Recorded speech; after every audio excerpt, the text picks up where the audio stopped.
That was when the Washington Agreement was signed. Yeah. I mean, the Washington Agreement I think will go down in history as one of the most bizarre international agreements ever signed. You know, there was provisions in that agreement that had absolutely nothing to do with Kosovo and Serbia, decriminalizing homosexuality, banning Chinese internet in the region. These were things that had nothing to do with Kosovo and Serbia. When the agreement was signed, Donald Trump said it was a great day for peace in the Middle East. In the Middle East. You know, so Kosovo allowed itself in that particular agreement to be again used as a pawn.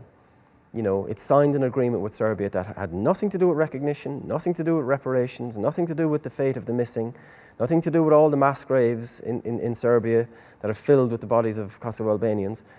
And again, it was one of those times where, yes, we got an agreement, but what actually came from that agreement that was good for Kosovo? What concrete positive came from that? Recognition by Israel.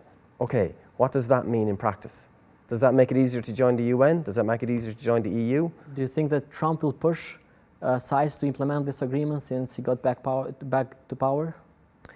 I imagine he's forgotten he signed that agreement. I don't think it will be something that he, you know, thinks about too much. You know, God knows what he's going to do going forward. I would hope that any sensible analyst of European and Balkan affairs would understand that the single biggest threat to stability in the Balkans and economic development in the Balkans and stability and economic development in Europe comes from aggressive Serbian nationalism.